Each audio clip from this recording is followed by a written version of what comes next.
ser personas diferentes y que con el estudio, la meditación, la lectura de la palabra nos va formando cada día para mejorar nuestra vida. Generalmente decimos que a través del conocimiento de la palabra nosotros hoy somos mejores que ayer y mañana seremos mejores que hoy. Cada día vamos a ir superándonos, creciendo, desarrollándonos y teniendo mayor intimidad con nuestro Dios. En esta ocasión quiero compartir uno de los sermones más grandes que el Señor Jesucristo nos vino a dar a esta tierra. Se conoce como el Sermón del Monte. Este sermón comienza en San Mateo capítulo 5, versículo 1 y concluye en el capítulo número 7 en sus versículos finales, ya que el capítulo 5 comienza diciendo que viendo la multitud subió al monte y se sentó para enseñarle a sus discípulos. Y bueno, está ahí toda la gama de enseñanza, de conocimiento, pero especialmente requisitos para ser ciudadanos del reino de Dios.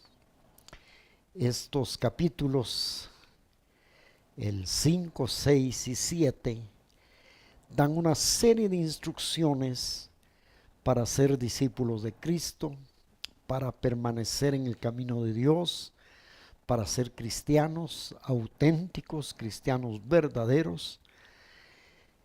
En la escritura encontramos varias enseñanzas prácticas, por lo menos en el capítulo 12, 13 y 14 de la carta a los romanos se presentan los deberes cristianos, las prácticas que debemos hacer los que conocemos a Cristo como nuestro Salvador y lo hemos hecho el Señor y Salvador de nuestra vida. Luego la carta a los Hebreos capítulo 13, una vez más da la palabra del Señor una serie de enseñanzas éticas diciendo cómo debe ser el comportamiento de las personas, de la familia, del matrimonio, de las sociedades cristianas e incluso de la vida de la iglesia. Y teniendo tanta importancia esta palabra, yo voy a tratar de compartir con ustedes esta serie, las bienaventuranzas o el Sermón del Monte, que es bastante precioso, que tiene mucha instrucción para una vida práctica, para una vida victoriosa, para una vida en paz, una vida que verdaderamente honre al Señor y que, como el apóstol San Pablo en varias de sus cartas nos dice, que si hemos reconocido a Jesucristo como nuestro Señor y como nuestro Salvador, que le imitemos, que caminemos con Él, pero imitando la forma en que Jesús se condujo en esta tierra. El apóstol Pedro también nos dice en sus cartas que el Señor Jesucristo nos dejó ejemplo de vida, y Él es muy enfático y dice: porque ejemplo nos dio el Señor para que sigamos sus pisadas, es decir, para que caminemos como Él caminó, vivir como Él vivió, hacer como Él hacía. Y de hecho en algunas oportunidades ha habido cristianos que han dicho: ¿qué haría Jesús en mi lugar, en estas circunstancias, en esta crisis, en esta decisión que yo debo de tomar? Y sopesan ¿qué haría Jesús?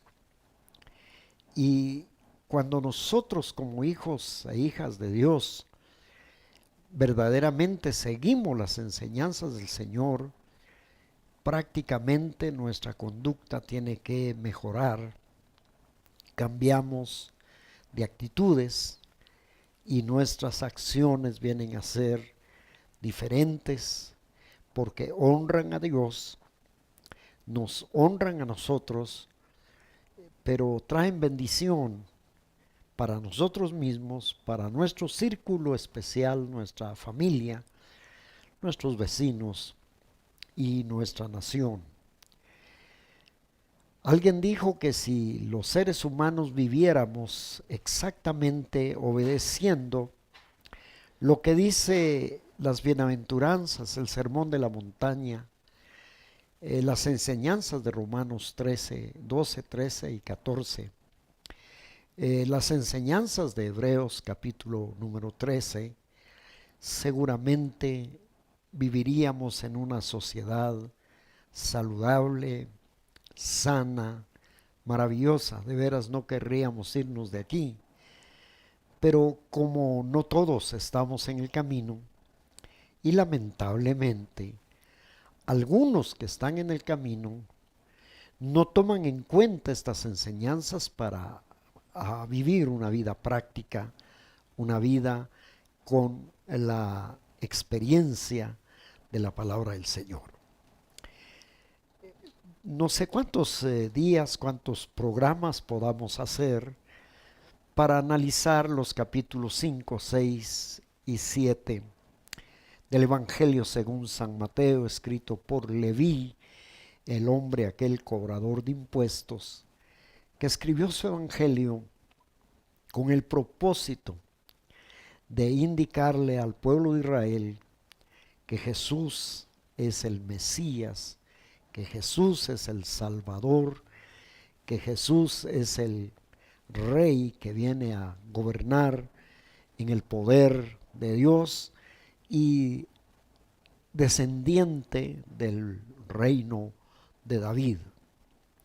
De manera que le animo para que siempre se una con nosotros a este programa Brotando Vida, que se comunique con nosotros, que nos informe, nos cuente en qué lugar, qué ciudad, qué país usted nos está sintonizando y pues que usted también pueda leer estos 3 capítulos despacio, analizándolos para tener mucho conocimiento de la palabra, pero luego para ir practicándolo para la gloria y la honra del Señor. Este sermón del monte entonces comienza con las bienaventuranzas y el capítulo 5 versículo 1 dice: viendo a la multitud, subió al monte y se sentó. Se le acercaron sus discípulos y él, abriendo su boca, les enseñaba diciendo. Qué tremendo pasaje el que hemos leído. Dice que viendo a la multitud, subió al monte. Y aquí vale la pena recordar algunas relaciones que tiene este monte. Algunos estudiosos dicen que es el monte Cuernos de Atín, que está a un costado del mar de Galilea. Pues yo estuve en ese monte hace algunos años y me puse a leer los capítulos 5, 6 y 7 y yo me imaginaba al maestro ahí pronunciando esas palabras para nuestra vida. Generalmente cuando Dios tiene algo especial que decirle al pueblo, Dios permite que alguien suba a algún monte.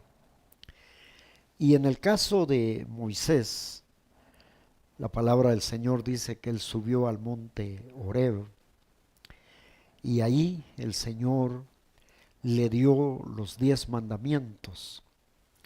Esos mandamientos que también 4 tienen que ver con nuestra relación con Dios en una línea vertical.